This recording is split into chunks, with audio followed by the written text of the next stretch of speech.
Hello students.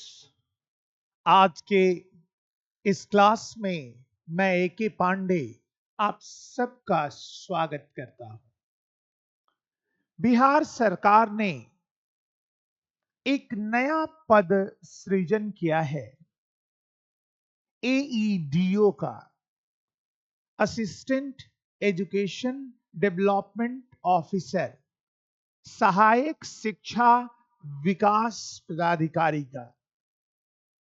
और इसी अवलोकन में 935 पोस्ट बीपीएससी ने वैकेंसी के तौर पे निकाली है, जिसका एग्जाम जनवरी के महीने में होना निश्चित हुआ है। इस एग्जाम को एक ही स्तर में लिया जाएगा। इसमें ना कोई पीटी होगा, ना कोई वाइवा होगा। एक एग्जाम होगा और उसी से सिलेक्शन हो जाएगा। यह एग्जाम एक स्नातक स्तरीय है, ग्रेजुएट लेवल है। तो जो लोग ग्रेजुएट हो चुके हैं उनके लिए यह एक सुनहरा अवसर है। इस एग्जाम में जो एईडीओ का है, यह एग्जाम में 3 पेपर होगा। हर पेपर 2 घंटे का होगा।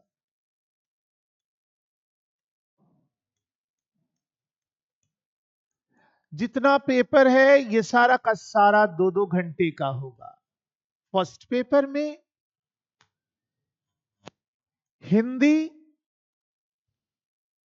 और इंग्लिश का एग्जाम होगा।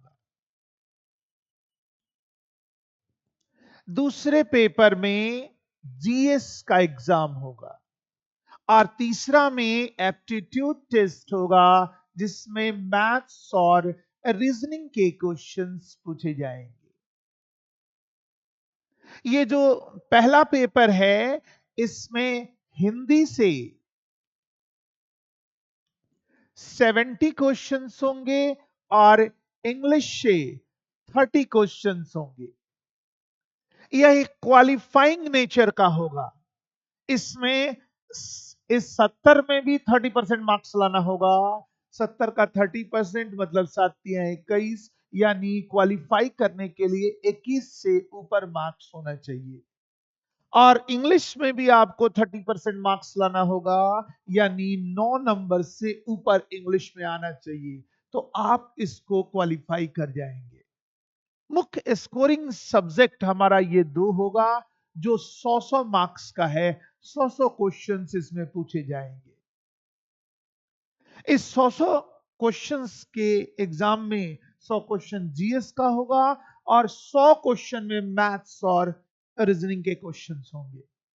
इस मैथ्स और रीजनिंग के क्वेश्चन में मेरा यहां रोल रीजनिंग पर है। तो आइए रीजनिंग पर मैं आपको ले चलूं, रीजनिंग के सिलेबस पर ले चलूं। रीजनिंग के एक एक टॉपिक को हम लोग डिस्कस करेंगे, थोड़ी उस पर प्रैक्टिस करेंगे ताकि एक आइडिया हम डेवलप कर सके।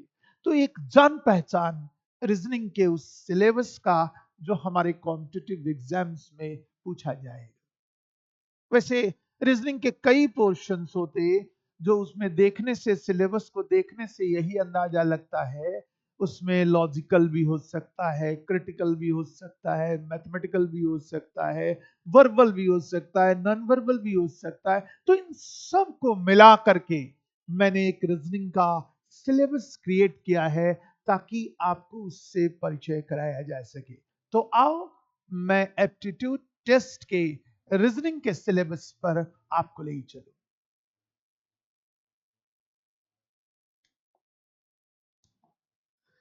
देखो, ये जो हमारा रीजनिंग है इसमें 2 तरह के प्रश्न पूछे जाते। एक वर्बल जो सिलेबस में चर्चा है, और एक नॉन वर्बल। वर्बल मीन्स भाषिक तर्क शक्ति, वह क्वेश्चन जो भाषा से क्रिएट किया जाए और आंसर भी भाषा से दिया जाए, वो हो गया वर्बल। और नॉन वर्बल क्या है?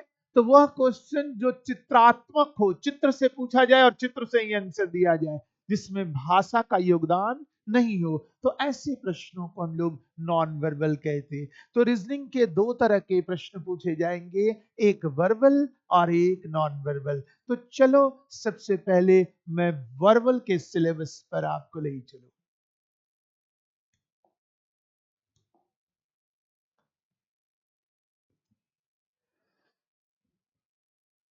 सबसे पहला टॉपिक हमारा क्लॉक टेस्ट है, जिस पर क्वेश्चंस पूछे जा सकते हैं।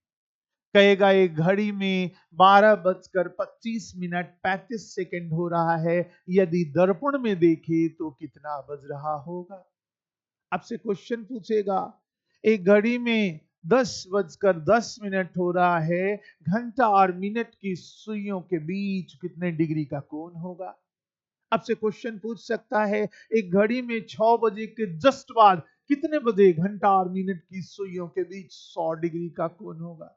तो तरह तरह के क्लॉक के क्वेश्चंस पूछे जा सकते हैं। आज मैंने कहा कि सिलेबस से आपको एक परिचय करवाऊंगा, तो आइए क्लॉक के एक क्वेश्चन पर मैं आपको ले चलूं। एक घड़ी में 4 और 5 के बीच कितने बजे घंटा और मिनट की सुई एक दूसरे पर आ जाएगी। एक दूसरे पर आना मतलब हो गया ओवरलैप करना, कॉन्साइड कर जाना। जैसे मान लीजिए ये घड़ी है, इस घड़ी में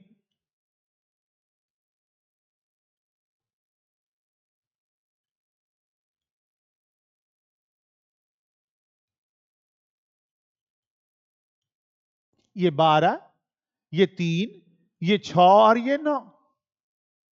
तो कहता है 4 और 5 के बीच जहां पर मिनट की सुई है, वहीं पर सेम वहीं पर घंटे की भी सुई आ जाए। यही आपसे पूछ रहा है। और इसको निकालने का सबसे अच्छा तरीका है 2/11 आवर इंटू 30।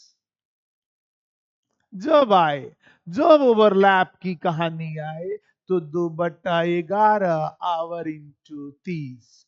अब देखो 2/11 आवर हमारा है 4 बजे के बाद, तो हम लेंगे 4 × 30। अब देखो ये हो गया 120 दूनी 240 बटा 11। अब ध्यान देना, ये घटना 4 बजे के बाद की होनी चाहिए, तो पहले लिखेंगे 4।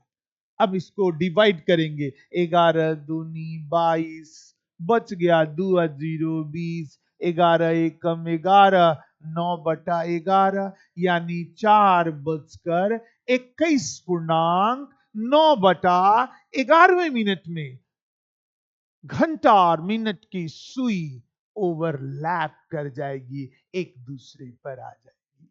तो एक आइडिया मैंने दिया, एक क्वेश्चन से जान पहचान कराई क्लॉक टॉपिक का। आओ सेकंड टॉपिक का जान पहचान कराई।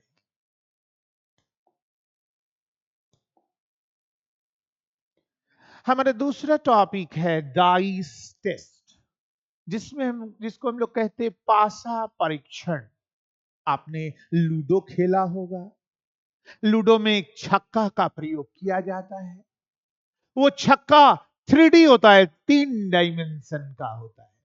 और जब किसी 3D पिक्चर को 2 डायमेंशन के बोर्ड पर बनाएंगे, तो कुछ सतह नजर आएंगे और कुछ सतह नजर नहीं आएंगे। और वो छुपे हुए सतह पर क्या होगा, ये आपको परिकल्पना करने के लिए दिया जाएगा। आपसे देखा जाएगा कि आप किस तरह से उसको इमेजिन करते हैं। इसी पर बेस्ड क्वेश्चंस पूछे जाते। आइए एक क्वेश्चन से आपकी जान पहचान कराएं। ऐसी आकृति दे देगा और कहेगा बता 6 के विपरीत क्या होगा। आपको पता लगाना है। तो जैसे ही इस तरह के फिगर्स को आप देखेंगे, देखिए इसमें 5 दोनों में कॉमन है, और कॉमन को ही हमें पकड़ना है। तो 5 दोनों में कॉमन है, और इस कॉमन डिजिट से पहला दूसरा पर 6 पड़ता है। पहला है 1 और दूसरा है 6, तो दूसरा पर 6 पड़ता है। तो इस कॉमन से पहला पर 3 और दूसरा पर 2 पड़ता है तो 6 के विपरीत 2 होगा, बना के हम लोग इसके आंसर को दे देंगे। कॉमन के अकॉर्डिंग क्लॉकवाइज घूमेंगे और हम लोग आंसर दे देंगे। देखो फिर से, कॉमन से दूसरा क्लॉकवाइज पर 6, तो कॉमन से दूसरा क्लॉकवाइज पर 2 है, इसलिए आंसर इसका 2 होगा। तो सॉरी, ऐसे डाइस के ढेर सारे आइडियाज हैं जिसे डाइस टॉपिक में हम लोग देखेंगे।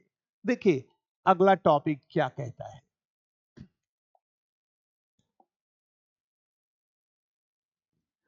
Days and calendar. तरह तरह के क्वेश्चंस डेज एंड कैलेंडर पर पूछेगा। कहेगा बताओ 15 अगस्त 1947 को कौन सा दिन था। अब 1947 बहुत पुरानी बात हो गई, कहां 2025 है, कहां 1947। लेकिन इसको सेकंडों में कैसे निकाला जाए, उस सब आइडिया हम लोग इसमें देखेंगे। कहेगा बता 2016 का कैलेंडर कब रिपीट करेगा, ऐसे क्वेश्चंस पूछे जाते। तो इन्हीं क्वेश्चन में एक क्वेश्चन से मैं आपकी जान पहचान करवाता हूं। आओ देखें।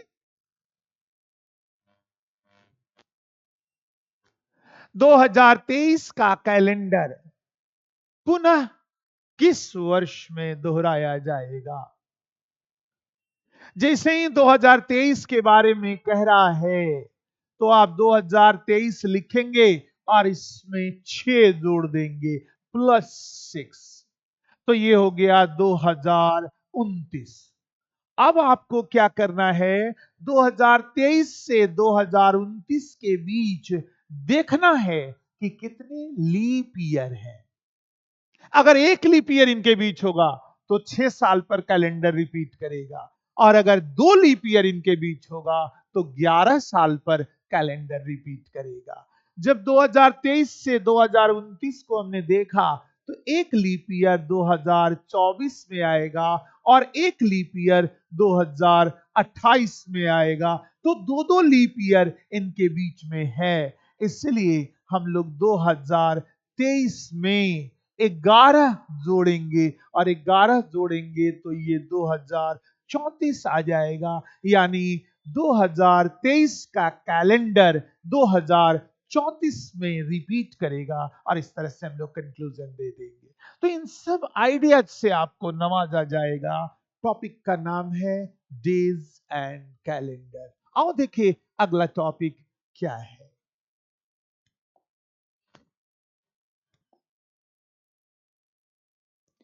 वेन डायग्राम, जिसे हम लोग कहते रेखा चित्र परीक्षण, यूनियन इंटरसेक्शन का उपयोग करके रीजनिंग के क्वेश्चंस तरह तरह के हमारे कॉम्पिटिटिव एग्जाम्स में पूछे जाते।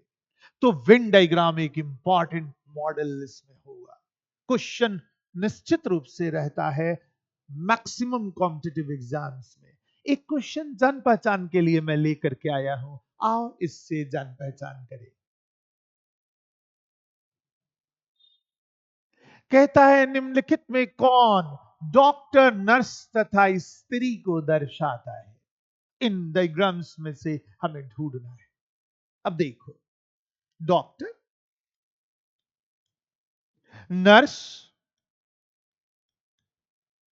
और स्त्री।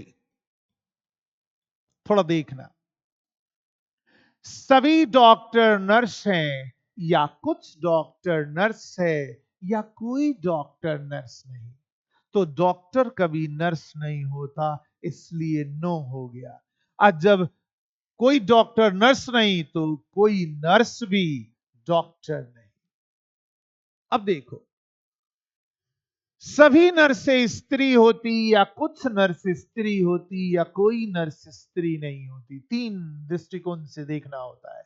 तो सारी की सारी नर्सें स्त्री होती है, लेकिन सारी स्त्रियां नर्स नहीं होती, कुछ स्त्रियां नर्स होती है। अब ध्यान दे अगला इंफॉर्मेशन, सभी डॉक्टर स्त्रियां होती हैं या कुछ डॉक्टर, तो कुछ डॉक्टर स्त्री होती है। और सभी स्त्रियां डॉक्टर होती हैं या कुछ स्त्रियां डॉक्टर होती हैं, तो देखो यहां पर कुछ स्त्रियां ही डॉक्टर होती हैं। अब यह व्याख्या जब हम लोगों ने कर लिया तो आओ डायग्राम को देखें। डॉक्टर और नर्स के बीच दोनों का रिलेशन है, इसलिए डॉक्टर और नर्स का डायग्राम हम लोग अलग अलग बनाएंगे। ये तो कंफर्म हो गया। अब अगर नर्स और स्त्री की बात करें तो ये ऑल सम है, यानी सारी की सारी नर्सें स्त्री के अंदर होगी, ये नर्स स्त्री के अंदर होंगी। लेकिन डॉक्टर और स्त्री की बात करें तो वो समसम है, समसम का मतलब इंटरसेक्शन होता है। तो जो स्त्री का डायग्राम बनेगा वो डॉक्टर से इंटरसेक्शन करेगा और सारी नर्स उस स्त्री के अंदर आ जाएंगी। और ऐसा हमारे ऑप्शन नंबर सी में है, इसलिए आंसर इसका सी होगा। एक एक चीज की व्याख्या करके सोच के तब वेन डायग्राम की हम लोग परिकल्पना करेंगे। ध्यान देना। आओ अगले टॉपिक को हम लोग देखें, उससे जान पहचान करें।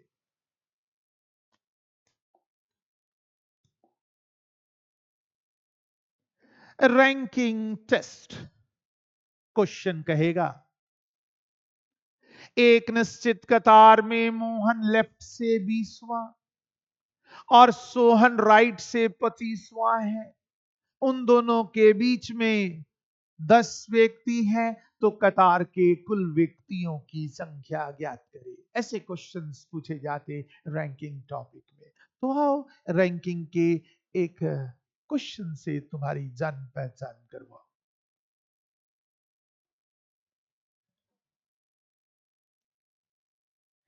एक निश्चित कतार में मोहन प्रारंभ से 10वां तथा सोहन अंत से 10वां है।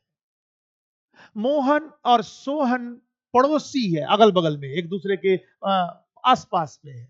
तो कतार के कुल व्यक्तियों की संख्या ज्ञात करें।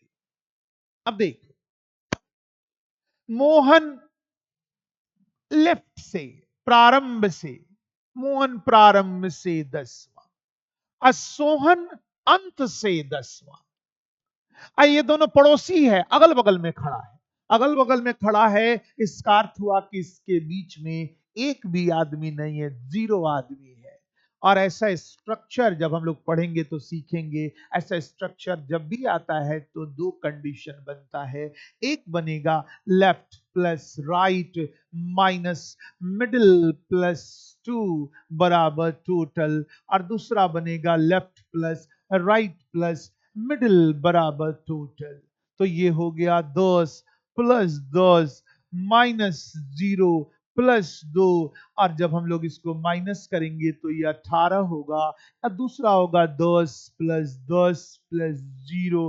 आंसर इसका 20 होगा। तो आंसर होगा या तो 18 या 20। इसका कोई निश्चित सॉल्यूशन हम ड्रॉ नहीं कर सकते, और ऑप्शन को देखेंगे और इसी से ऑप्शन को ऑप्ट करेंगे। तो इन सब आइडियाज को हम लोग देखेंगे रैंकिंग टॉपिक में। एक ऐसे ही क्वेश्चन मैंने जान पहचान आपको कराने के लिए दिया था। टॉपिक से एक जान पहचान तो होना ही चाहिए कि आखिर हमें पढ़ना क्या।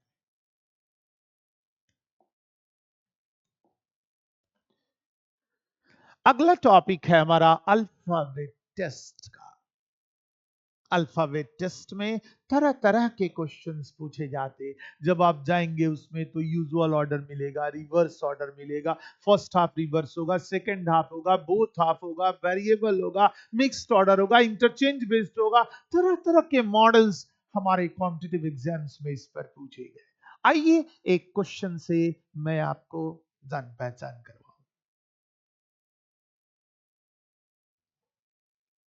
इंग्लिश अल्फाबेट के सेकंड हाफ को विपरीत क्रम में लिखा जाए तो बाईं तरफ से 22वां लेटर कौन होगा? आओ देखिए।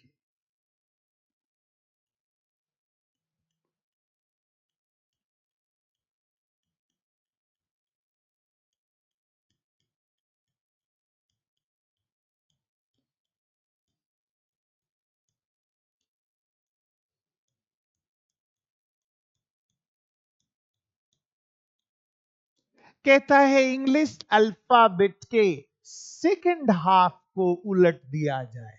इंग्लिश अल्फाबेट का फर्स्ट हाफ एस से एम तक होता है और सेकंड हाफ एन से जेड तक होता है। कहता है इसके सेकंड हाफ को उलट दे, ये टोटल पोर्शन उलट दे, तो इस साइड से 22वां लेटर कौन होगा, आपसे 22वां लेटर पूछता है। अब एग्जाम में जब क्वेश्चन पूछेगा तो पहले अल्फाबेट तुम लिखोगे, फिर इसको पलटोगे, फिर इसको गिनोगे, तो गिनते रह जाओगे।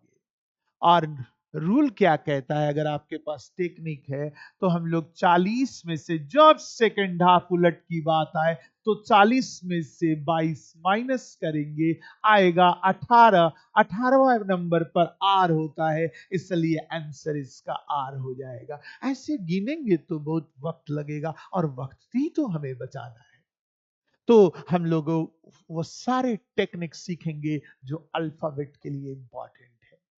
आओ अगले टॉपिक से जान पहचान करें।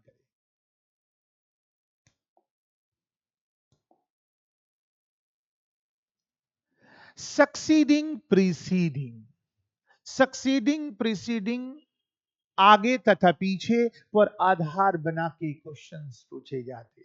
आओ एक क्वेश्चन से मैं तुम्हारी जान पहचान करवाऊं। देखो एक श्रृंखला दे दिया गया है और कहता है ऊपर की श्रृंखला में कितने ऐसे अंक हैं जिनके ठीक पहले अक्षर है और ठीक बाद में संकेत है। देखो किसी छोटी सी चीज को ढूंढना बड़ा डिफिकल्ट होता है, वही बड़ा हो जाए तो ढूंढना हमारे लिए आसान हो जाता है। तो देखो ये इंफॉर्मेशंस को जो छोटा है हम बड़ा बनाएंगे। कैसे बड़ा बनाएंगे, तो ध्यान देना। कहता है कितने ऐसे अंक हैं, अंक जिसे हम लोग कहते हैं डिजिट, कितने ऐसे डिजिट हैं जिनके ठीक पहले अक्षर है, अक्षर बोले तो लेटर, और ठीक बाद में संकेत है, मतलब सिंबल। यानी कितने ऐसे डिजिट हैं जिनके ठीक पहले लेटर और ठीक बाद में सिंबल। यानी आपको ढूंढना है लेटर, डिजिट और सिंबल का सीक्वेंस। अब ये इंफॉर्मेशन बड़ा हो गया, ढूंढना आसान होगा। तो देखो लेटर डिजिट सिंबल हमें चाहिए, तो सोचते हैं। देखो यहां letter digit symbol D6 hash है, और आगे बढ़ करके देखते हैं लेटर डिजिट सिंबल यहां भी नजर आ रहा है, लेटर डिजिट सिंबल। और आगे बढ़ के देखते हैं यहां भी लेटर डिजिट और सिंबल नजर आ रहा है, यहां भी हमें लेटर, सॉरी यहां लेटर डिजिट सिंबल नहीं है। और इस तरह से हम लोगों ने जब गौर किया तो इसमें 3 ऐसे जगह पर मिले जहां लेटर डिजिट और सिंबल है, और इसलिए आंसर इसका 3 होगा। और इस तरह से ढूंढने के लिए दिया जाता है इन सीक्वेंस के अंतर्गत। इसे ही हम लोग सक्सीडिंग प्रीसीडिंग कहते। आओ अगले मॉडल से जान पहचान करें। पेयर्स ऑफ लेटर्स, हिंदी में इसे कहते हैं अक्षर युग्म। क्वेश्चन कैसा आता, देखो। इंग्लिश के अक्षरों के मध्य कितने ऐसे अक्षर युग्म हैं जिनके बीच उतने ही अक्षर हैं जितने अंग्रेजी वर्णमाला में उनके बीच होते हैं। ऐसा जब भी क्वेश्चन आए सबसे पहले इंग्लिश लिख देना, और यहां से ई से अल्फाबेट शुरू करना। थोड़ा गौर करोगे तो क्लियर होगा। ई, ई, एफ, यहां एफ नहीं है लेकिन ई, एफ, यहां जी है, तो एक पेयर मिल गया ई जी। अगर लेटर मिल जाए तो पेयर हो जाएगा। फिर से देखें, ई, एफ, जी, एच, आई। देखो यहां आई मिल गया तो एक पेयर और हो गया ई आई। फिर से गिनेंगे, ई, एफ, जी, एच, आई, जे, के। अब इसमें दूसरा कोई नहीं मिला। अब ई को छोड़ देंगे, एन से बढ़ेंगे, N, O, P, Q, R, S. कोई नहीं मिला। अब जी से देखेंगे, जी, एच, आई, तो एक मिल गया जी आई, जी, एच, आई, जे, के। अब जी को छोड़ के एल से देखेंगे, एल, एम, एन, ओ। एल को छोड़ देंगे, आई से देखेंगे, IJKST, इधर कोई नहीं मिला। अब हम लोग बैक से चलेंगे, HIJKLM, नहीं मिला, STUVW, एस से भी नहीं मिला। आई से देखते हैं, IJKLM, नहीं मिला। एल से देखते हैं, LMN, तो एक और मिल गया, LN, तो LMNOGHINO, तो इसमें 4 पेयर मिले और आंसर इसका 4 हो जाएगा। और इस तरह के क्वेश्चंस इसमें पूछे जाते। तो पेयर्स ऑफ लेटर्स में इनके तरह तरह के आइडियाज को हम लोग देखेंगे। देखिए नेक्स्ट टॉपिक,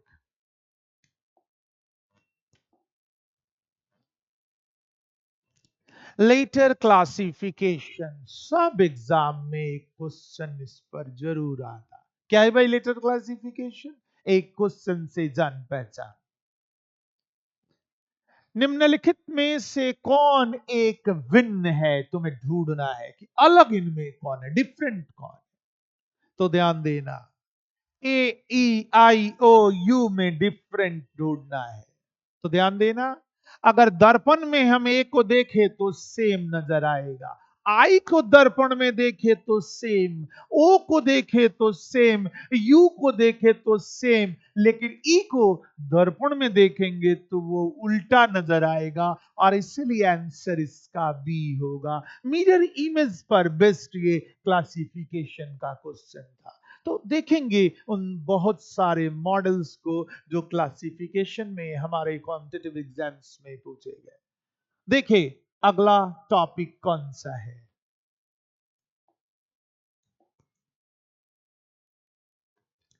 लेटर सीरीज। एक लेटर की श्रृंखला तरह तरह से पूछी जाएगी और आपको उस श्रृंखला को फिलअप करना है। देखो एक क्वेश्चन, ऐसी एक श्रृंखला दे दी गई और कहेगा बता इस ब्लैंक के पोजीशन पर क्या होगा। जब तुम्हारे पास ऐसा क्वेश्चन आए तो पहले इसको गिनना, 1 2 3 4 5 6 7 8 9 10 11 12 13 14 15 16, और 16 ना 3 का मल्टीपल होता है ना 5 का, 16 होता है 4 का मल्टीपल। तो 4 4 पर इसे काट देंगे, 1 2 3 4, 1 2 3 4, 1 2 3 4, 1 2 3 4। अब जरा देखो इसका 1 2 है, तीसरा नंबर गायब है, इसमें 1 2 तीसरा नंबर ऑलरेडी है बी, तो इस बी को हम यहां रख देंगे तो एक सेट हमें मिल जाएगा ACBD का, और इसी को रोटेट कर देंगे, ACBD ACBD ACBD ACBD। तो इसमें क्या क्या अंक भरा गया, तो एक भरा बी, दूसरा सी, और तीसरा डी, और चौथा बी। तो आंसर इसका होगा BCDB। और इसमें और भी मॉडल्स हैं जिन मॉडल पर मैं ले चलूंगा लेटर सीरीज में।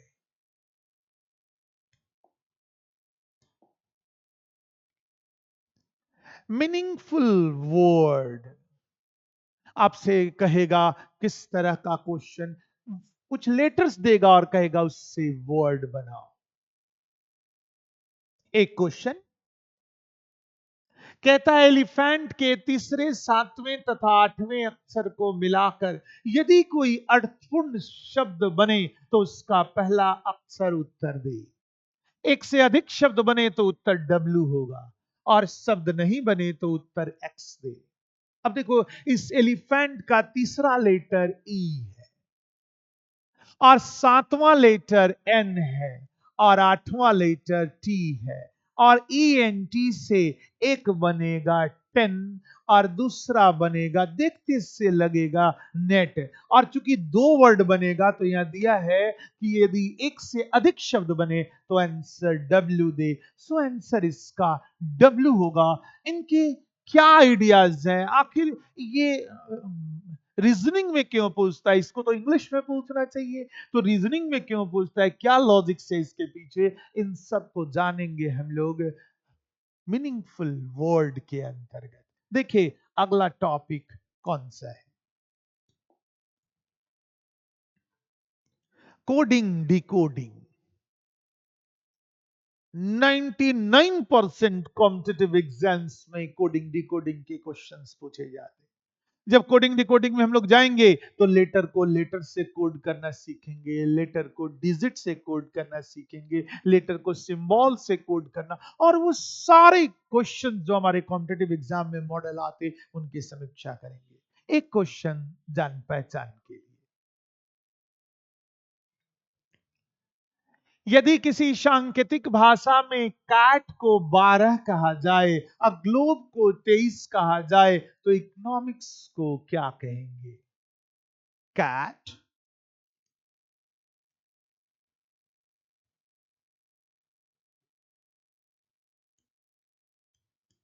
कैट को कहा 12, ग्लोब, ग्लोब को कहा 23।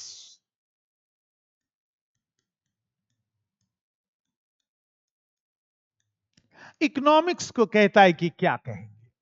अब देखो, इसमें वॉवेल एक है तो एक को यहां रखा, अब कॉन्सोनेंट दो है तो दो उसके बाद रख दिया।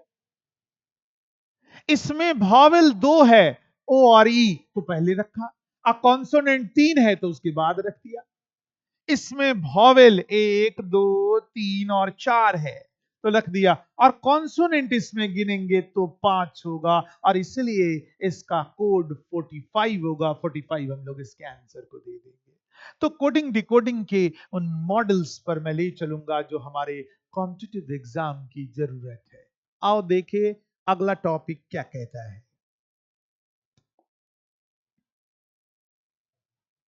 सेंटेंस कोडिंग डिकोडिंग के क्वेश्चंस पूछे जाते। तो आओ एक जान पहचान करते हैं। यदि किसी सांकेतिक भाषा में राम इज गुड 8 9 7 कहा गया, अमित इज बैड 7 6 3 कहा गया, गुड एंड बैड 9 3 5 कहा गया, तो राम एंड अमित का कोड क्या होगा? सबसे पहली बात, ये जो राम है इसका कोड 8 भी हो सकता है, 9 भी हो सकता है, 7 भी हो सकता है, ये निश्चित नहीं है कि कौन इसका कोड है।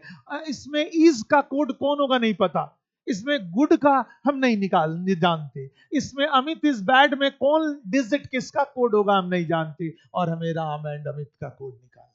तो आओ पहले इन दोनों को कंपेयर करते हैं। राम इज गुड और अमित इज बैड, इन दोनों में कॉमन इज है और इन दोनों में कॉमन 7 है, इसलिए निश्चित रूप से इज का कोड 7 होगा।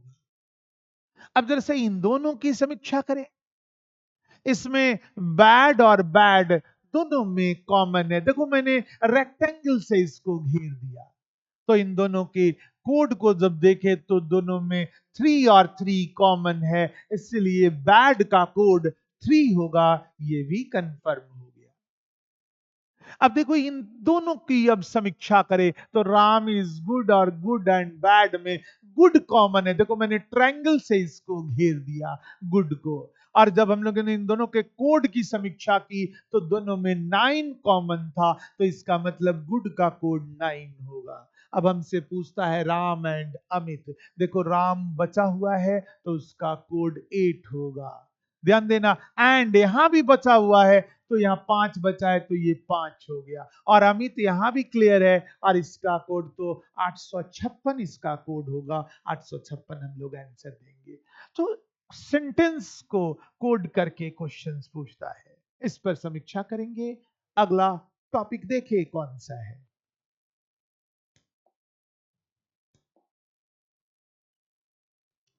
लेटर मैट्रिक्स के क्वेश्चंस पूछे जाते। आओ देखिए लेटर मैट्रिक्स के कैसे क्वेश्चंस आते। एक क्वेश्चन से जान पहचान, ऐसा मैट्रिक्स दे दिया और कहेगा पहले पंक्ति और बाद में स्तंभ के अनुसार देखने पर स्टार का कोड क्या हो। अब देखो इसको हम लोग कहते स्तंभ, इंग्लिश में कहते कॉलम्स, ये सब कॉलम्स है। और इसे हम लोग कहते पंक्ति, जिसे हम लोग कहते रो। और यहां देखे पहले पंक्ति और बाद में स्तंभ, यानी आपको देखना है पहले रो और बाद में कॉलम। अब देखिए, एस जो इसका पहला लेटर है, ये सब उसके कोड दिए गए हैं। पहला 23 है, तो पहले हम लोग रो देखेंगे 2 में, और 3 में हम लोग कॉलम देखेंगे। तो पहले रो और कॉलम पर यहाँ एस है, इसलिए ये कोड हो सकता है। आओ 14 को चेक करें, तो यहाँ एक रो है और 4 कॉलम पर यहाँ भी एस है, इसलिए ये भी हो सकता है। 69 को चेक करें, देखो 6 यहाँ है और 9 कॉलम पर एस है, इसलिए ये भी हो सकता है। 99 को चेक करें, तो 9 कॉलम और 9 रो पर भी एस है, ये चारों हो सकता है। अभी क्लियर नहीं हुआ। देखो यहां पर टी दूसरा लेटर है, उसके लिए 76 आया। आओ देखिए, 7 रो और 6 कॉलम पर यहां टी है। अब देखो इसको 87 चेक करते हैं, तो 8 रो और 7 कॉलम पर यहां टी नहीं है, इसलिए ये वाला कट गया, ये आंसर नहीं हो सकता। 96 है, देखो 9 रो और 6 कॉलम पर यहां टी है, इसलिए हो सकता है। 31 को चेक करें, 3 रो और 1 कॉलम पर भी टी है, इसलिए यह भी हो सकता है। हम लोग अभी 3 पर नजर रखे हुए हैं। अगला तीसरा लेटर हमारा ए है, जिसके लिए 33 आया है। देखो 33 पर यहां टी है, जबकि ए होना चाहिए, इसलिए ये वाला कैंसिल हो गया। 03 देखते हैं, तो 0 और 3 पर ए है, इसलिए ये हो सकता है। 86 पर चलते हैं, 8 रो और 6 कॉलम पर भी ए है, इसलिए ये दोनों की पॉसिबिलिटी अभी बन रही है। लास्ट लेटर आर है, जिसके लिए 56 और 98 लाया गया है। आओ देखिए पहले 56 को, तो 50 और 6 पर यहां ई है, आर नहीं है, इसलिए ये तीसरा कट गया, तो चौथा निश्चित रूप से सही होगा। और इस तरह से हम लोग कंक्लूजन ड्रॉ करेंगे। तो लेटर मैट्रिक्स के भी क्वेश्चंस पूछे जा सकते हैं। देखिए अगला टॉपिक क्या कहता है।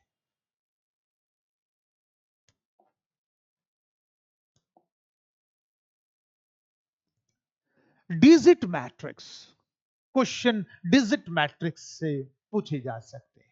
अब डिजिट मैट्रिक्स कैसा होगा, एक जन पहचान। ऐसा एक मैट्रिक्स दे देगा और यहां एक ब्लैंक दे देगा, कहेगा बताओ इस ब्लैंक के पोजीशन पर क्या। आओ देखें,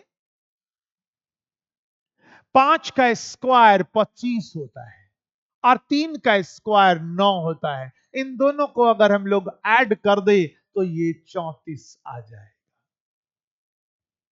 उसी तरह से 2 का स्क्वायर ध्यान देना 4, और 8 का स्क्वायर 64, इन दोनों को जोड़ दे तो 68 आ जाए। इसी तरह से 8 का स्क्वायर 64 और 6 का स्क्वायर 36, इन दोनों को जोड़ेंगे तो 100 होगा। सो यहां 100 देके हम लोग इसके आंसर को जाएंगे। तो ये एक डिजिट मैट्रिक्स था, जो मैंने आपके समक्ष जान पहचान कराया। आओ अगला टॉपिक देखिए, वो क्या कहता है।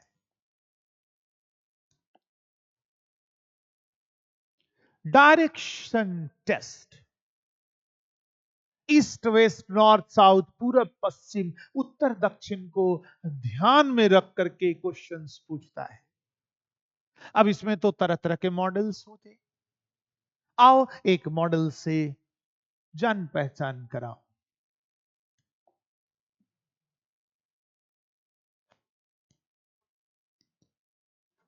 एक व्यक्ति बाईं ओर 45 डिग्री के कोण पर घूमने के बाद 90 डिग्री के कोण पर दाईं ओर घूमता है। पुनः बाईं ओर 135 डिग्री घूमने के बाद फिर से 90 डिग्री के कोण पर दाईं ओर घूमता है। अंततः 45 डिग्री के कोण पर बाईं ओर घूम जाता है। यदि अब उसका चेहरा उत्तर की ओर हो, तो प्रारंभ में उसका चेहरा किस दिशा में था। थोड़ा ध्यान देना। मैं खड़ा हूं, मुझसे किसी ने कहा कि सर 90 डिग्री लेफ्ट घूम जाइए, तो मैं 90 डिग्री लेफ्ट घूम गया। फिर उसने कहा कि सर 90 डिग्री राइट घूम जाइए, तो मैं 90 डिग्री राइट घूम गया। डिस्प्लेसमेंट मेरा 0 हो गया। मैं जितना डिग्री लेफ्ट घूमूं उतना ही डिग्री अगर राइट घूम जाऊं तो डिस्प्लेसमेंट 0 हो जाता है। मैं जैसे खड़ा था वैसे ही आके खड़ा हो जाऊंगा। और इसी का फायदा उठाते हम लोग ऐसे प्रश्नों में ध्यान लगाना। देखो ये दो तरह से घूमता है, एक घूमता है लेफ्ट की ओर और एक घूमता है राइट की ओर। तो ये 45 डिग्री लेफ्ट घूमता है, फिर उसके बाद 90 डिग्री राइट घूमता है, फिर उसके बाद 135 डिग्री लेफ्ट घूमता है, फिर 90 डिग्री राइट घूमता है, और फाइनली 45 डिग्री वो लेफ्ट घूमता है। जब ये सब घूम गया तो उसका फेस नॉर्थ की ओर है। तो स्टार्टिंग की स्थिति पूछ रहा है कि बताओ शुरुआत में उसका चेहरा किस दिशा में था।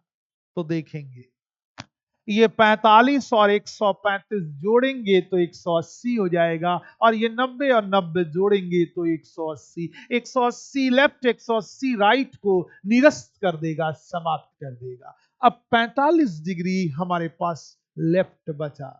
ध्यान देना, यहां अंत की स्थिति दे के प्रारंभ पूछ रहा है, मतलब उल्टा पूछ रहा है। तो आप भी जो कंक्लूजन आएगा उसको उलट दीजिएगा। अगर 45 डिग्री लेफ्ट आ रहा है तो आप 45 डिग्री राइट जाइएगा, और 45 डिग्री खड़े हैं से 45 डिग्री राइट जाना, और राइट का मतलब क्लॉकवाइज होता है। तो राइट में जब जाएंगे क्लॉकवाइज दिशा में तो ये दिशा हमें प्राप्त होगी, और इस दिशा को हम लोग नॉर्थ ईस्ट कहते। सो आंसर इसका नॉर्थ ईस्ट होगा, और नॉर्थ ईस्ट बना के हम लोग आंसर देंगे। तो इस पर तरह तरह के मॉडल्स की हम लोग समीक्षा करेंगे जब हम डायरेक्शन टॉपिक पर चलेंगे। एक जान पहचान जस्ट मैंने कराया है। आओ देखें अगला टॉपिक कौन सा है।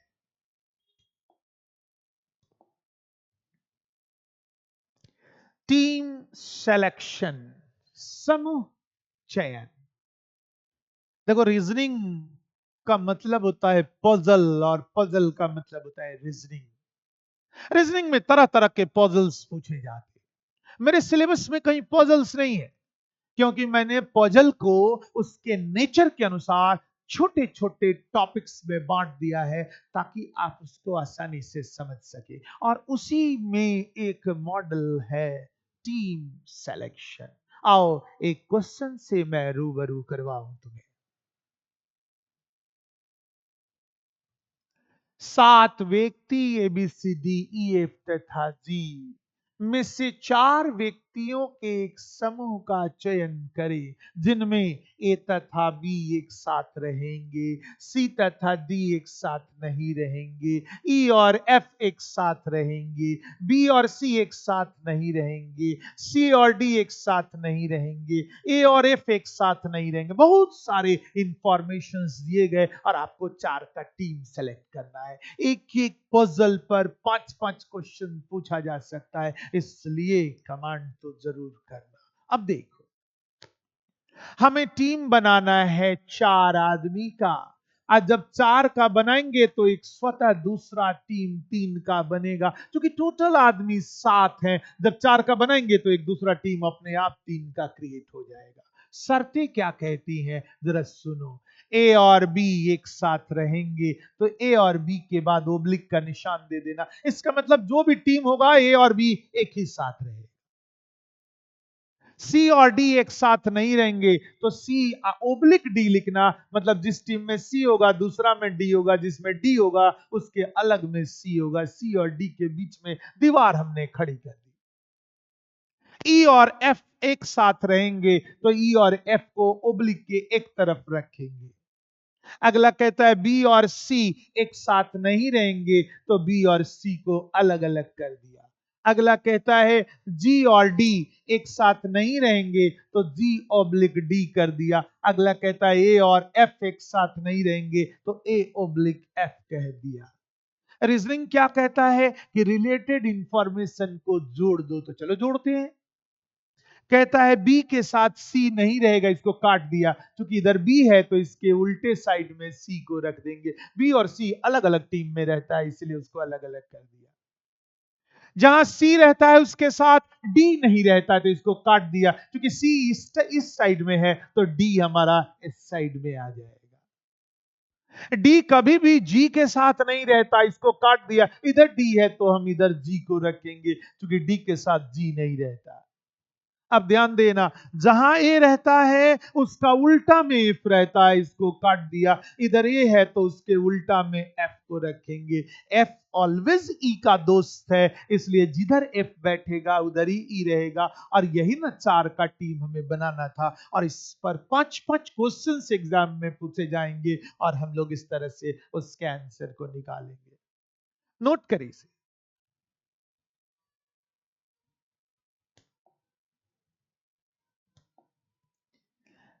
देखिए अगला मॉडल, टेबुलर फॉर्म। बड़े बड़े क्वेश्चंस पजल के दिए जाते टेबुलर फॉर्म में। एक क्वेश्चन से मैं आपकी जान पहचान कराता हूं।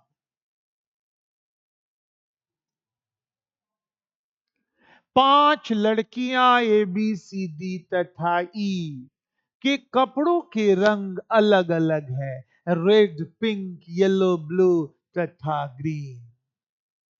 बी और ई रेड या पिंक नहीं पहनती। सी और डी के कपड़े पिंक या ब्लू नहीं है। येलो कपड़े डी, ए तथा डी नहीं पहनते। बी के कपड़े ब्लू नहीं है। ग्रीन कपड़े ना तो डी के पास है ना सी के पास। आओ, जब भी ऐसा क्वेश्चन आए तुरंत एक टेबल का फॉर्मेशन करेंगे।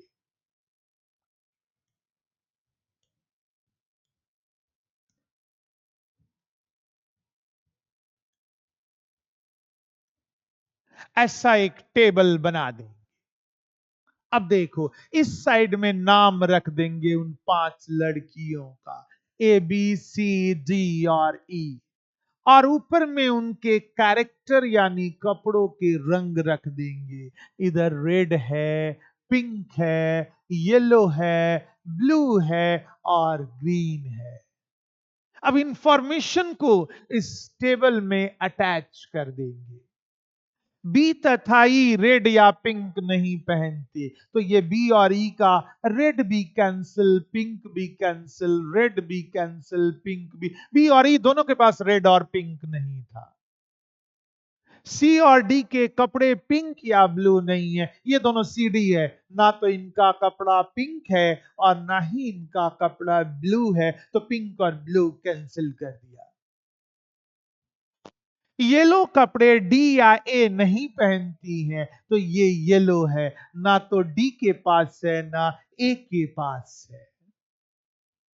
बी के कपड़े ब्लू नहीं है, बी यहां है जिसके पास ब्लू कपड़ा नहीं है। ग्रीन कपड़ा ना तो डी के पास ना सी के पास, ये ग्रीन कपड़ा है, ना डी रखती है ना सी रखती है। एक बार इंफॉर्मेशन इसमें एंट्री कर दी तो दोबारा इसे नहीं देखना, आ जाना इस पर। डी के पास ना ग्रीन है ना ब्लू है ना येलो है ना पिंक है, तो इसके पास रेड कपड़ा होगा। जब इसके पास रेड हो गया तो ना सी के पास रेड होगा ना ए के पास, क्योंकि सबके कपड़े का रंग अलग अलग। अब देखो, ना रेड इसके पास, ना पिंक है ना ब्लू है ना ग्रीन है, तो इसके पास येलो होगा। जब ये येलो पहनेगी तो ना बी येलो पहनेगी और ना ई येलो पहनेगी।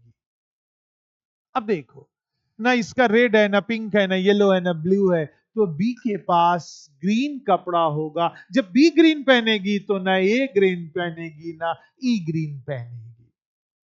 ना रेड है ना पिंक है ना येलो है ना ग्रीन है, तो इसका कपड़ा ब्लू होगा। जब इसका ब्लू हुआ तो इसका ब्लू नहीं होगा और इसका पिंक होगा। और इस तरह से हम लोग पजल को क्रैक करेंगे।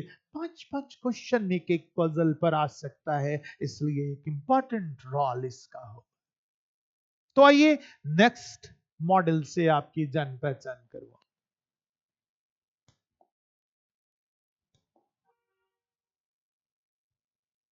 सीटिंग अरेंजमेंट, बैठकी व्यवस्था, मैक्सिमम एग्जाम में क्वेश्चंस रहते हैं। आइए एक क्वेश्चन से आपकी जान पहचान करवाऊं।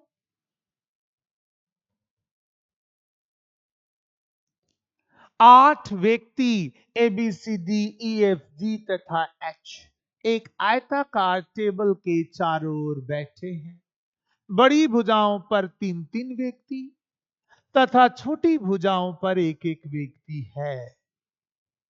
एफ ए और सी के ठीक बीच में है, लेकिन तीनों अलग अलग भुजाओं पर है। सी ई के ठीक दाईं ओर है। बी और डी एक ही भुजा पर है। ई का पड़ोसी जी नहीं है। एच के ठीक सामने बी नहीं है। और क्वेश्चन पूछेगा, ये टेबल हमारा आयताकार है। आयताकार का मतलब होता है रेक्टेंगुलर। तो एक आयताकार टेबल बना दिया। बड़ी भुजाओं पर 3-3 आदमी बैठे हैं, तो इन बड़े साइड्स पर 3-3 को रखा और छोटे साइड्स पर एक एक को कहा गया है, तो हमने एक एक रखा। जैसा कहा जाए वैसा आप काम करें। कहता है एफ, ये जो हमारा एफ है ये ए और सी के ठीक बीच में है, लेकिन ये भी कहता है लेकिन तीनों अलग अलग भुजाओं पर हैं। तो जरा सा सोचो कहां होगा। अगर हम एफ को यहां रख दे तो यहां ए भी हो सकता है और यहां सी होगा, और अगर यहां सी होगा तो यहां ए होगा, लेकिन ए और सी के बीच में एफ होगा। देखो तीनों अलग अलग भुजाओं पर हमने सेटल कर दिया। अगला इंफॉर्मेशन, सी ई के ठीक दाईं ओर है। याद रखना, जब आप जाओगे सर्कुलर सीक्वेंस में तो दाया, दाया मतलब राइट, राइट के लिए एंटी क्लॉक हम लोग मूव करते, उल्टा मूव करते। दाया हमारा सीधा होता है, लेकिन उसके लिए एंटी आते, मतलब उल्टा आते। तो कहता है सी ई के ठीक दाईं ओर है, मतलब एंटी में है।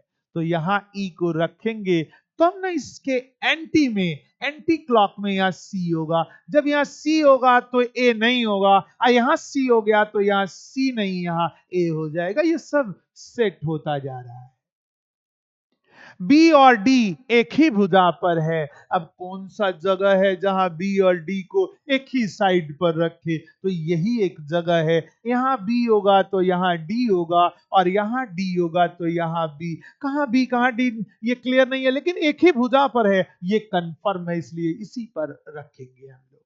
अगला इंफॉर्मेशन, ई का पड़ोसी जी नहीं है, यानी ई के जस्ट बगल में यहां जी नहीं होगा। तो जी के लिए एक ही जगह बचा जहां जी को हम रख सकते हैं। सब तो आ गए, ए भी आ गया, बी भी आ गया, सी डी ई एफ जी, तो यहां निश्चित रूप से एच आएगा। अगला कहता है एच के ठीक सामने बी नहीं है, तो जहां एच बैठेगा उसके सामने बी नहीं होगा, तो डी होगा। और जब यहां डी हो गया तो यहां से डी कट जाएगा और यहां बी हो जाएगा। और इस तरह से हम लोगों ने सर्कुलर सीक्वेंस का, सिटिंग अरेंजमेंट का एक क्वेश्चन क्रैक किया। तो ऐसे प्रश्नों को हम लोग इसमें देखेंगे, उनकी संग्रह की प्रैक्टिस करेंगे। अगला टॉपिक देखें कौन सा है।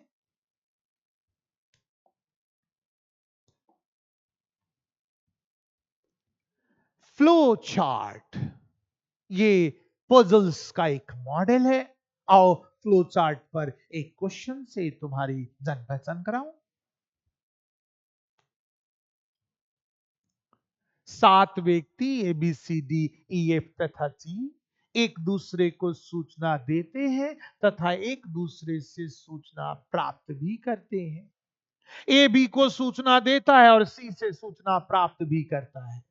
डी ए को तथा ई को सूचना, डी ए तथा ई से सूचना प्राप्त करता है और एफ को सूचना देता है। एफ बी से सूचना प्राप्त करता है, सी को सूचना देता है, ई जी से सूचना प्राप्त करता है और एच को सूचना देता है। आओ सूचना के इस तंत्र को हम लोग समझें।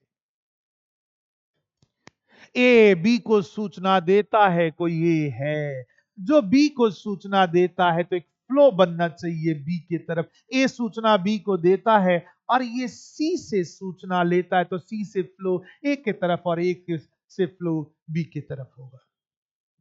अगला इंफॉर्मेशन, डी ए तथा ई से सूचना लेता है, किसी भी तरफ बनाना है डी को। डी इस ए से भी सूचना लेता है और एक ई है इससे भी सूचना लेता है, दोनों से ई और ए दोनों से ये सूचना डी लेता है।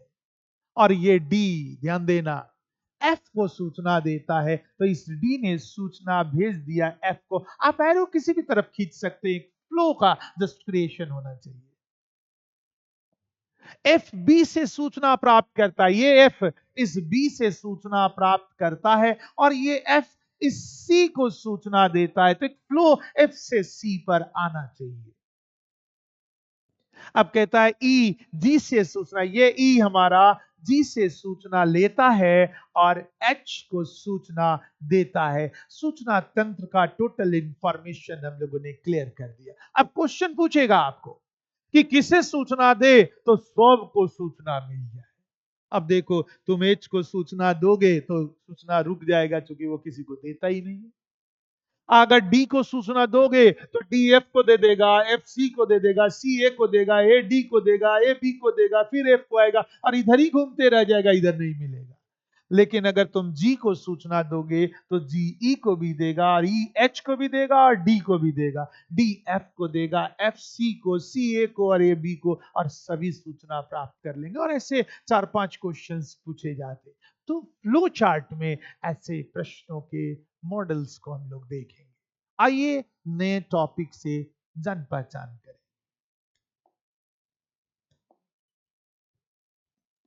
Blood relation test. Blood relation में जाएंगे तो सिंपल क्वेश्चन भी आता, पजल भी आता, कोड बेस्ड भी आता, स्टेटमेंट बेस्ड भी आता, तरह तरह के मॉडल्स आते। एक जान पहचान,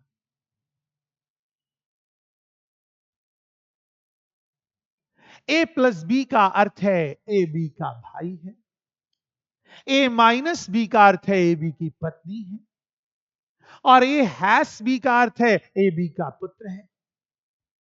तो P hash Q minus R hash S plus T हो तो S का P से क्या संबंध है? ध्यान देना। सबसे पहले इस इंफॉर्मेशन को ले लेंगे।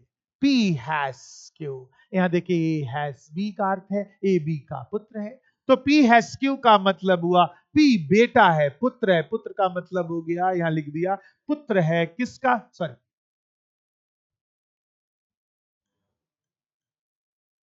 ये पुत्र है Q का, हमने लिख दिया P Q का पुत्र। अब हम लोग Q माइनस आर पर चलेंगे। ए माइनस बी को देखें तो ये बी की पत्नी है, तो Q आर की पत्नी है, Q वाइफ हो गई आर की, ये पत्नी है और ये उसका पति है। अब आर हैश एस पर चलते हैं, तो कहता है आर पुत्र है किसका, एस का, तो मैंने यहां बना दिया ये इसका पुत्र है, हम लोगों ने यहां पर दे दिया कि इसका पुत्र है। अगला कहता है बता, एस प्लस टी को हम लोग लेंगे, यहीं पर लिख देता हूं, प्लस का अर्थ है भाई, तो एस भाई है, ये देखो ये भाई है, किसका भाई, तो टी का।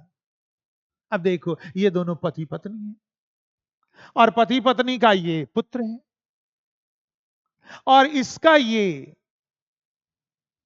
पिता है, तो पी की ये मां है और मां का पति पी का पिता है और पिता का पिता पी का दादा है, तो कहता है एस का पी से क्या संबंध है। तो ये एस जो यहां पर है, जगह थोड़ा कम है लेकिन इसी में मैं बता देता हूं, एस पी का दादा है, ग्रैंडफादर है, और इस तरह से हम लोगों ने इसके आंसर को निकाल लिया। तो देखेंगे और भी बहुत सारे आइडियाज हैं जिसका हम लोग उपयोग करेंगे। एक जान पहचान जस्ट मैंने कराया कि ऐसे क्वेश्चन हमारे एग्जाम्स में पूछे जाए।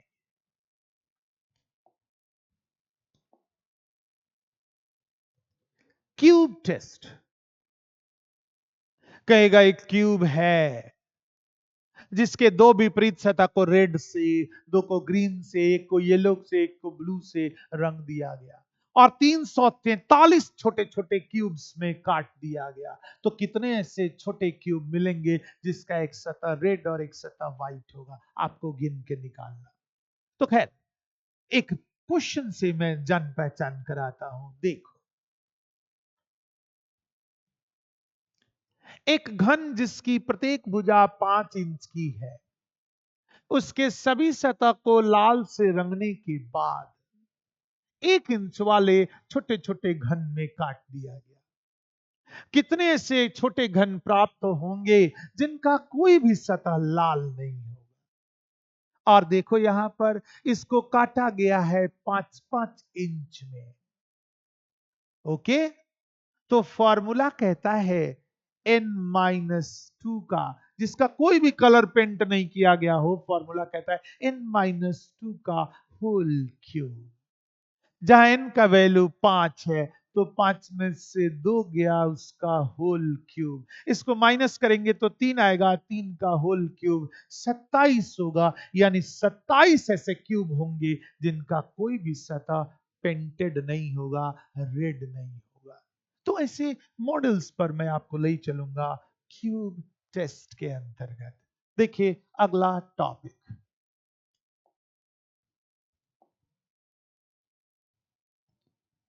सेलोलिज्म, जिसे हिंदी में कहते न्याय। कैसा क्वेश्चन आता, आओ देखें। आपके पास 2 स्टेटमेंट दे देगा, कभी 2 देगा, कभी 3, कभी 4, तरह तरह का आता है। यहां 2 स्टेटमेंट दे दिया है और इसके नीचे निष्कर्ष दिया है। आपको बताना है कौन सा निष्कर्ष सही और कौन सा निष्कर्ष गलत है।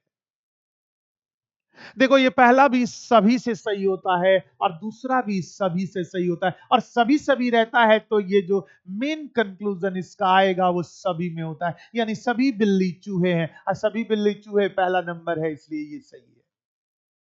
और सभी सभी जब भी आए तो सारा कुछ वाला जो होता है वो सही होता है। यानी 1 और 2 दोनों सही है, और हम लोग इसके आंसर को दे देंगे। इनको बनाने का कन्वर्जन मेथड है, वेन डायग्राम मेथड। मैं सब मेथड से आपको बनाने का तरीका सिखाऊंगा। एक ऐसे ही मैंने जान पहचान कराया सेलोलिज्म टॉपिक से। देखिए अगला टॉपिक कौन सा है।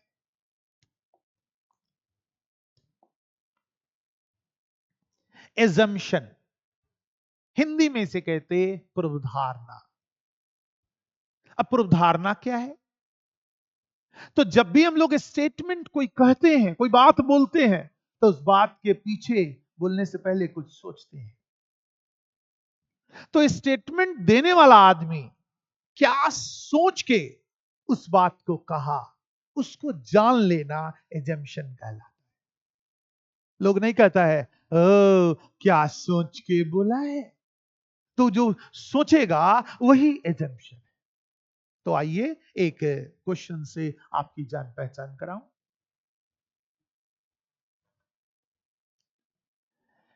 कहता है कि सभी व्यक्ति समाचार पत्र पढ़ना पसंद करते हैं।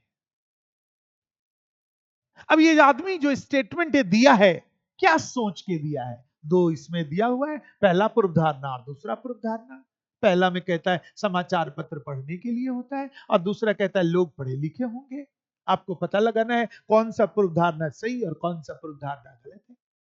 सोचो, ये स्टेटमेंट देने वाले का क्या सोच रहा होगा इस स्टेटमेंट को देने के पूर्व, आपको ढूंढना है।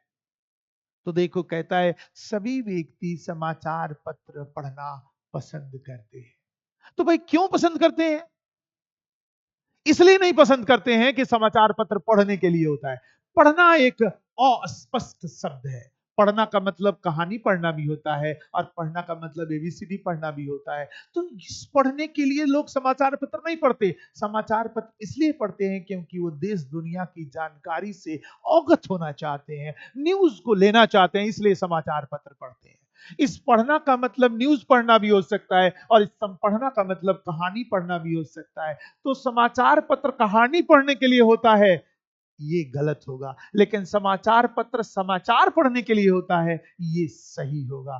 तो ये जो पूर्वधारणा है, ये हो भी सकता है और नहीं भी हो सकता है, डाउटफुल है, क्योंकि पढ़ना शब्द यहां स्पष्ट नहीं है।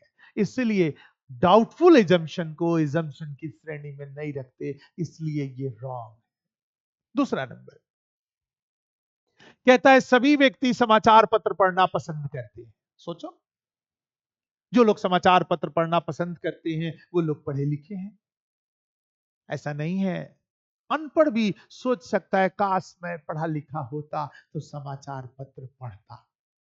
पसंद करना पढ़ा लिखा भी कर सकता है और अनपढ़ भी कर सकता है। अगर यहां रहता कि सभी व्यक्ति समाचार पत्र पढ़ते हैं तो जो पढ़ेगा वो शिक्षित होगा, लेकिन यह पढ़ना पसंद करते हैं तो पसंद तो एक शिक्षित भी कर सकता है और एक अशिक्षित भी कर सकता है। तो इससे ये नहीं क्लियर होता है कि जो लोग पढ़ना पसंद करेंगे वो पढ़े लिखे होंगे या अनपढ़ होंगे। इसलिए ये भी एजम्पशन रॉन्ग है और दोनों का दोनों रॉन्ग की श्रेणी में आएगा।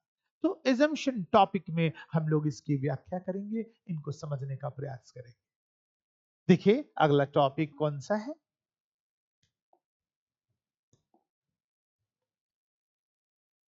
आर्ग्यूमेंट, जिसे हिंदी में कहते तर्क या दलील। ऐसा विचार जो दिए गए स्टेटमेंट की पुष्टि कर दे, उसकी स्थिति को मजबूत बना दे, सामने वाले को मानने के लिए बाध्य कर दे, उसी को हम लोग आर्ग्यूमेंट कहते हैं। तो आओ देखिए आर्ग्यूमेंट का एक क्वेश्चन। क्या स्त्रियों को सेना में बहाल कर देना चाहिए? पहला नंबर तर्क देता है हाँ अमेरिका पहले ही कर दिया है। दूसरा नंबर, नहीं स्त्रियां वहां की आक्रामक परिस्थितियों को झेल नहीं पाएंगी। अब आइए इस पर विचार करें।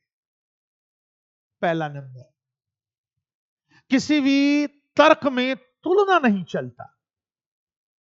हम तुलना नहीं कर सकते, अमेरिका कर दिया है इसलिए हम भी कर दें, ये कोई विचार नहीं हुआ। ऐसे तर्क वीक तर्क माने जाते। इसलिए अब कोई कहे कि क्या सामने वाला अपराधी है, तो तुम कहो कि हाँ उसका दोस्त भी अपराधी था इसलिए वो भी अपराधी है, तो ये कंपेयर नहीं हो सकता। इसलिए यह आर्ग्यूमेंट वीक है, हम इसे नहीं ले सकते। दूसरा कहता है नहीं स्त्रियां वहां की आक्रामक परिस्थितियों को झेल नहीं पाएंगी। ऐसा कोई जरूरी नहीं है, पुरुष भी नहीं झेल सकते हैं, स्त्रियां भी स्ट्रांग होती है, पुरुष भी स्ट्रांग होते हैं। स्त्रियां भी नहीं झेल सकती है, हो सकता है कुछ पुरुष भी ना झेल पाए। तो यह कह करके देश की आधी जनसंख्या को सेना में न भेजा जाए, ये बहुत उचित नहीं होगा। इसलिए ये भी स्ट्रांग तर्क नहीं है। और तर्क का मतलब होता है जो 100% पक्का हो। 99.9% सही या 0.1% अगर गलत हो तो उसको गलत की श्रेणी में रखेंगे। इसलिए ये वीक तर्क है और ये दोनों का दोनों वीक है, हम इसे नहीं ले सकते। तो देखिए अगला कौन सा है?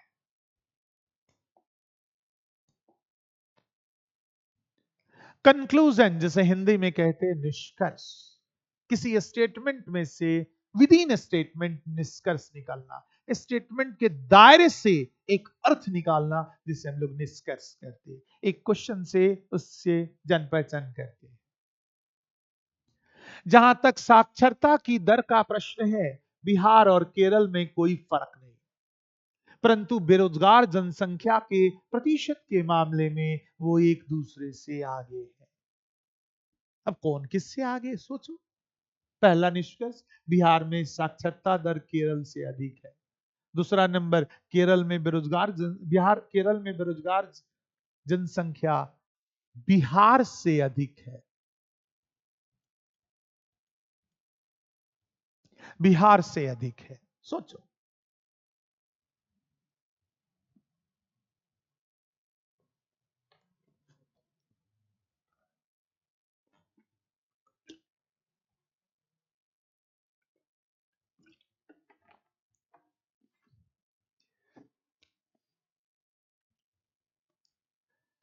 देखो जहां तक साक्षरता की दर का प्रश्न है, बिहार और केरल में कोई फर्क नहीं। कोई फर्क नहीं मतलब कि वो दोनों सिमिलर हैं, लगभग सिमिलर हैं। लेकिन लगभग सिमिलर का मतलब ये नहीं हुआ कि हाँ, बिहार में ज्यादा है केरल में कम है, केरल में ज्यादा है बिहार में कम है, ये हम उसमें से नहीं निकाल सकते। तो बिहार में साक्षरता दर केरल से अधिक है, ये कहना बहुत मुश्किल है। किसमें ज्यादा किसमें कम, इसकी उसमें कोई चर्चा नहीं है, इसलिए ये निष्कर्ष गलत है। दूसरा, केरल में बेरोजगार जनसंख्या बिहार से अधिक है। अब कहता है बेरोजगार जनसंख्या के मामले में वो एक दूसरे से आगे हैं। भाई कौन किससे आगे है, इसका कहीं कोई क्लियर संकेत नहीं दिया गया है, और दायरे से, इस स्टेटमेंट के दायरे से ये निकालना पॉसिबल नहीं है। इसलिए आंसर इसका नाइदर वन नॉट टू होगा, न पहला न दूसरा, दोनों गलत है।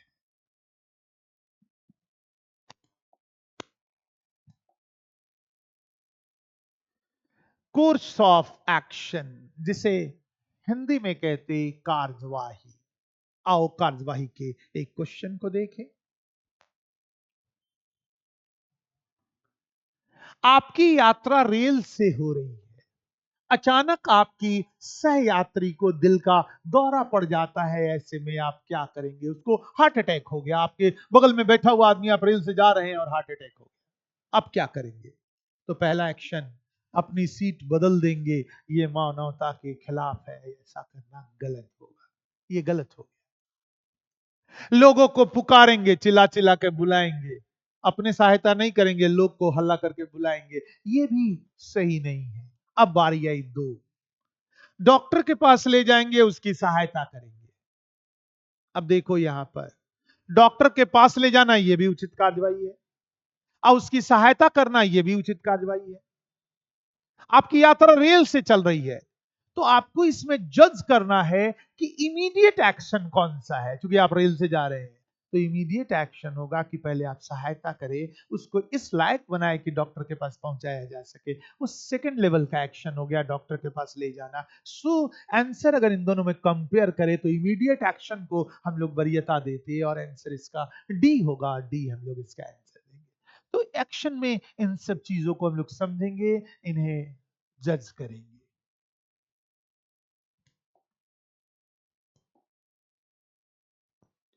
Cause and effect. कॉज मतलब होता है कारण, इफेक्ट मतलब होता है प्रभाव। दो आपको कथन दे देगा और कहेगा बता इसमें कौन कॉज है और कौन उसका प्रभाव है।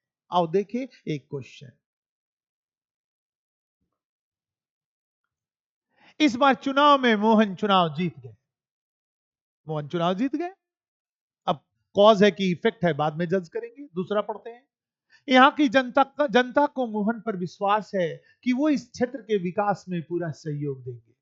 तो जरा सा सोचो, पहले वो चुनाव जीते हैं, तब विश्वास आया है, कि पहले विश्वास आया है तब चुनाव जीते हैं? तो निश्चित रूप से जनता को विश्वास हुआ, तो जनता ने वोट दिया, जिससे मोहन चुनाव जीत गए। तो कारण हमारा जो यहां पर है वो विश्वास है। अब प्रभाव जो है हमारा वो चुनाव को जीतना है। तो दूसरा नंबर यहां पर कॉज है और पहला नंबर उसका इफेक्ट है। तो दो नंबर कॉज और एक नंबर इफेक्ट, यही इसका आंसर होगा। और इस तरह के क्वेश्चंस आपके एग्जाम्स में उतारे जा सकते हैं। तो ऐसे क्वेश्चन में और क्या क्या आइडियाज हैं, इस टॉपिक में हम लोग सीखेंगे। आओ अगले टॉपिक से जान पहचान करें। पैसेज इन्फरेंस, गद्यांश अनुमान। अब गद्यांश अनुमान में कैसे क्वेश्चंस आते, एक जान पहचान। एक पैसेज दे देगा, भारत सरकार के इस कार्यक्रम के द्वारा ग्रामीण क्षेत्रों में लघु उद्योग की संख्या में लगातार वृद्धि होगी। अब कहता क्या है, उपरोक्त जानकारी के आधार पर नीचे दिए कथन पर अपना निर्णय दे। क्या है कथन? इससे ग्रामीण क्षेत्रों में रोजगार के अवसर बढ़ेंगे। आपको बताना है ये पूर्णतः सत्य है कि संभवतः सत्य है, पूर्णतः सत्य है या संभवतः सत्य है, आपको इसमें निर्णय लेना। तो आप जानिएगा पूर्णतः सत्य असंभवतः सत्य में क्या डिफरेंस है, पूर्णतः सत्य और संभवतः सत्य में क्या डिफरेंस है, तब ना आप निर्णय ले पाइएगा कि इस स्टेटमेंट, इस पैसेज के अनुसार किस तरह का है। तो आओ सोचे। इसमें बात हो रही है लघु उद्योग की संख्या के बढ़ने की, लेकिन लघु उद्योग बढ़ेगा तो निश्चित रूप से रोजगार के अवसर भी क्या होंगे, बढ़ेंगे। लेकिन रोजगार के संदर्भ में इसमें कहीं कोई चर्चा नहीं है। वो हम एक अनुमान इसमें से लगा रहे हैं कि लघु उद्योग बढ़ेगा तो गारंटेड रोजगार भी बढ़ेगा। और अगर डायरेक्ट इंफॉर्मेशन नहीं हो, हम एक अनुमान के तौर पर निकाल रहे हैं, तो ये पूर्णतः सत्य नहीं होगा, ये संभवतः सत्य होगा, और इसलिए आंसर इसको संभवतः सत्य की श्रेणी में रखेंगे। जो डायरेक्ट निकले वो पूर्णतः सत्य, और जो अनुमान के तौर पर निकले वो पूर्ण संभवतः सत्य की श्रेणी में होगा। और इसीलिए चूंकि बात यहाँ लघु उद्योग की हो रही है और इसमें बात रोजगार का कह रहा है, तो निश्चित रूप से रोजगार बढ़ेगा, लेकिन ये हम अनुमान लगा रहे हैं, इसलिए संभवतः सत्य इसका आंसर होगा। तो देखिए अगला टॉपिक कौन सा है, वर्ड एनालॉजी, शब्द सादृश्यता। कैसा क्वेश्चन आता, आओ देखें। अंग्रेजी का संबंध जिस प्रकार रोमन से है, उसी प्रकार हिंदी का संबंध किससे है, ऐसे क्वेश्चन उतारे जाते वर्ड एनालॉजी। तो अंग्रेजी का जो स्क्रिप्ट होता है, जो लिपि होती है, वो रोमन लिपि होती है। उसी तरह से हिंदी की जो लिपि होती है, स्क्रिप्ट होता है, वो देवनागरी होती है, और देवनागरी हमारे आंसर डी में है, इसलिए आंसर। तो ऐसे कंपेयर बेस्ड क्वेश्चन, सादृश्यता पर आधारित क्वेश्चंस पूछे जाते, तो उसमें हम लोग प्रैक्टिस करेंगे इन मॉडल्स का।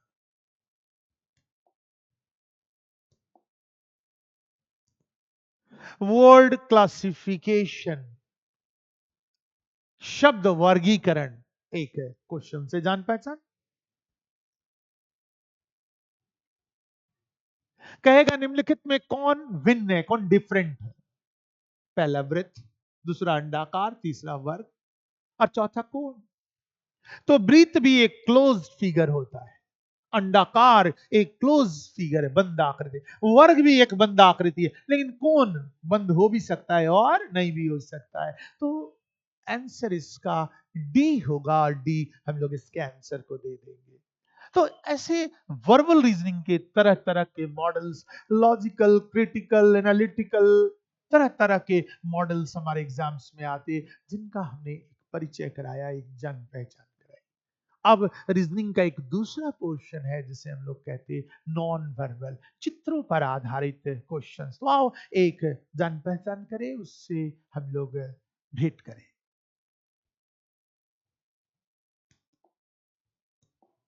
नॉन वर्बल रीजनिंग, वैसे प्रश्न जो चित्रों पर आधारित हो। पहला मॉडल इसका देखो, इसे हम लोग कहते हैं सीरीज, हिंदी में कहते हैं श्रृंखला। एक क्वेश्चन से मैं आपकी जान पहचान कराता हूं। आपके एडीओ के सिलेबस में वर्बल और नॉन वर्बल दोनों की चर्चा है, इसलिए इस पर जरूर फोकस करें। कहता है चार में आकृति दे देगा और कहेगा कि बता पांचवा कौन सा। आओ देखें मेरे साथ। ये देखो बीच में लाइन है, सब में ये लाइन बना हुआ है, तो आप भी एक लाइन बना देना। अब इसको देखो, ये लेफ्ट के तरफ घुमा हुआ है, ये राइट के तरफ घुमा हुआ है, क्लोज है। फिर ये लेफ्ट के तरफ घुमा हुआ है, तो अगला जो हमारा होगा वो राइट के तरफ होगा।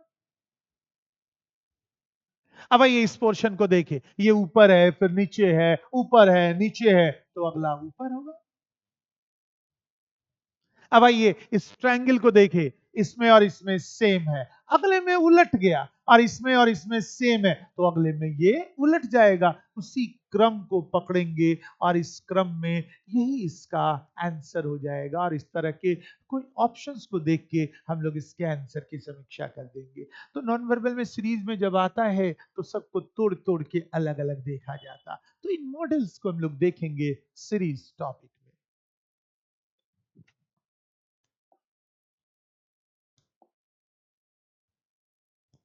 एनालॉजी, हिंदी में कहते हैं सादृश्यता। आओ एक क्वेश्चन से जान पहचान करें। ध्यान देना, एक का जो दो से संबंध है, वही तीन का चार से होगा। आपको पता लगाना है। सोचो, नीचे विकल्प दिया गया, इसमें से एक विकल्प इसका आंसर, विचार करो। तो देखो, ये जो आकृति है इसमें घूम गई है 180 डिग्री। जब हम इसको 180 डिग्री घुमाएंगे तो ये जो शीर्ष है वो नीचे की ओर आएगा, और नीचे में शीर्ष वाला कोई विकल्प नहीं है। तो ऐसे मत करे कि कुछ अनाप शनाप आंसर दे दे। इसका मतलब जो हमने लॉजिक का इस्तेमाल किया वो लॉजिक सही नहीं है। दूसरा लॉजिक देखते हैं।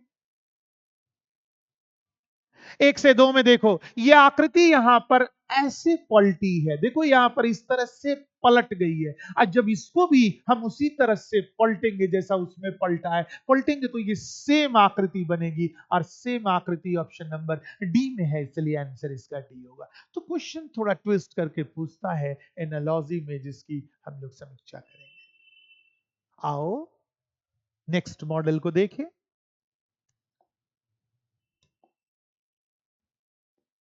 क्लासिफिकेशन, जिसे हिंदी में वर्गीकरण कहते हैं। एक क्वेश्चन,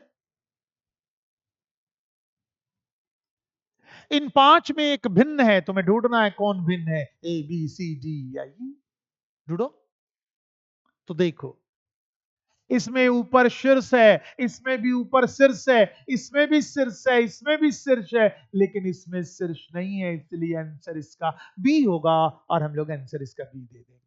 तो क्वेश्चंस पूछे जाते हैं हमारे एग्जाम्स में जो क्लासिफिकेशन पर आधारित।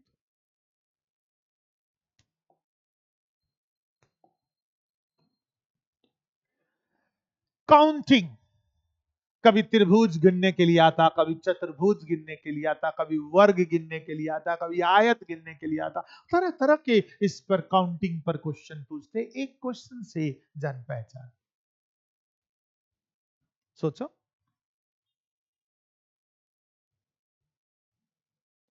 कहता है इसमें कितने त्रिभुज है, आपको गिन के बताना है। जब ऐसा आए तो गिनना, 1 2 3, लिख देना 3। अब ये जो खड़ी लाइनें हैं इनको गिनो, तो ये 4 है, 1 2 3 4, तो लिखना गुने, और जितना रहे उतना C2। C2 का मतलब क्या होता है जरा से समझना, 3 गुना, इस 4 को 2 फैक्टोरियल में तोड़ दो, 4 गुने 3, और 2 को तो 2 फैक्टोरियल में तोड़ेंगे, 2 गुने 1, यहां पर हमने बना, इसको कटा दिया 2 से, तो ये हो गया 3 दूनी 6, और 6 तिया 18, यानी टोटल 18 ट्रायंगल्स इसमें होंगे, और इस तरह से मैथमेटिकल आइडियाज का उपयोग करके हम लोग आंसर निकालेंगे। तो वो सब मॉडल हम लोग सीखेंगे काउंटिंग टॉपिक।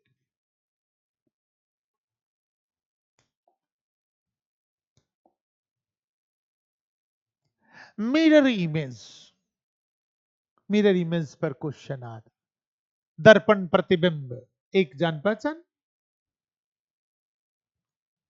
ये एक मिरर दे दिया और ये आकृति दे देगी, कहा कि इस मिरर में देखने पर यह आकृति कैसी नजर आए। देखो, जिधर मिरर लगा रहेगा उधर ये आकृति पलट जाएगी। मैं बना देता हूं यहां पर, देखो ये आकृति यहां पलटेगी। ये देखो इस साइड में है तो ये इस साइड में आ जाएगी, ये वाला यहां पर है तो यहीं पर ये उलट जाएगा, इसे उल्टेंगे तो उलट जाएगा। ये चांद उधर मुड़ा हुआ है तो ये चांद इस तरह से मुड़ा हुआ होगा। अब देखो कि ऐसा हमारे किस विकल्प में सजाया गया है, ऐसा हमारे ऑप्शन नंबर सी में है, इसलिए आंसर इसका सी। जिधर दर्पण होगा उसी साइड में पलट करके हम लोग कंक्लूजन में से ढूंढ लेंगे। तो मिरर इमेज पर क्वेश्चंस पूछे जाते।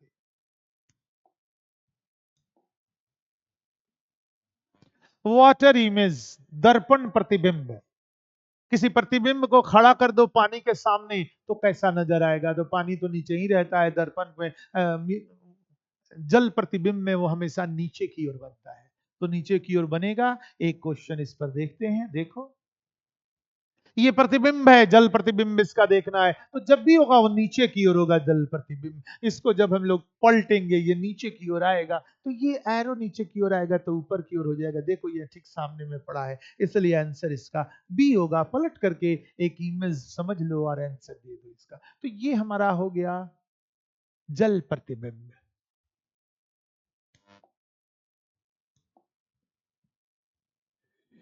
पेपर फोल्डिंग एंड कटिंग, आओ देखिए एक क्वेश्चन।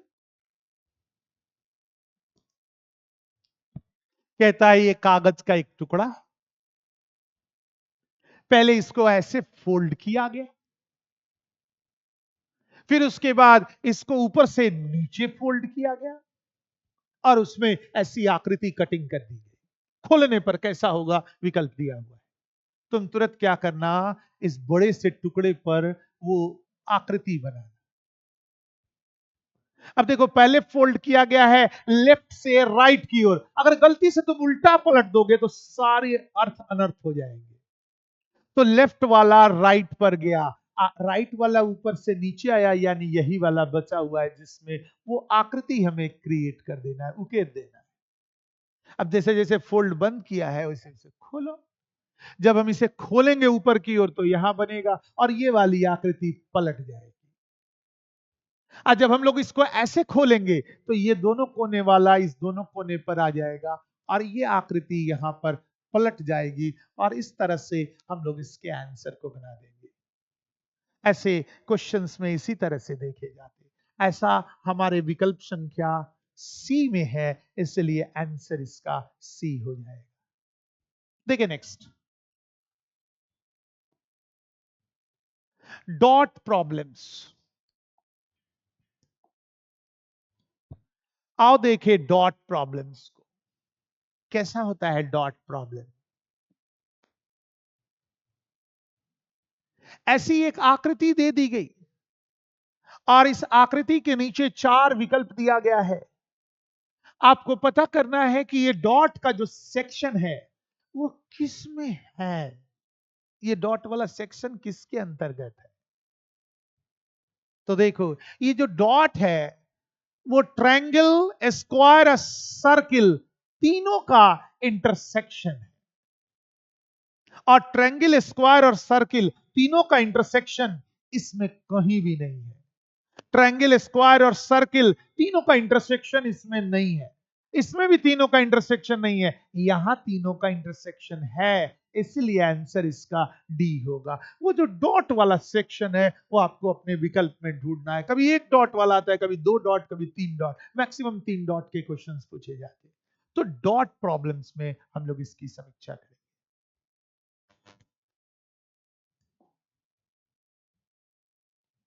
फिगर कंप्लीशन, फिगर को कंप्लीट करना एक क्वेश्चन से जान पहचान।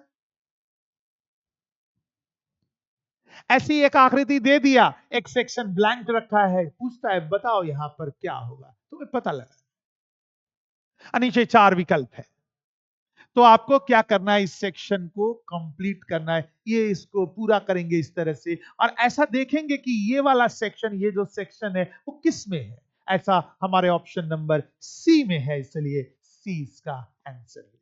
और इस तरह से हम लोग आंसर निकाल देंगे।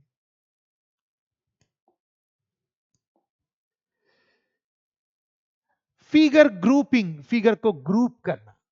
आओ देखें एक क्वेश्चन। देखो यहां पर सब आकृतियां दी गई हैं और आपको बताना है कि इस स्थान पर कौन सी आकृति है। आओ देखें, इसमें 2 आकृति है, इसमें 4 हो गई, यानी 2 बढ़ गया। इसमें 3 है, इसमें 5 है, इसमें भी 2 बढ़ गया। इसमें 1 है, इसमें 3 है, इसमें भी 2 बढ़ गया।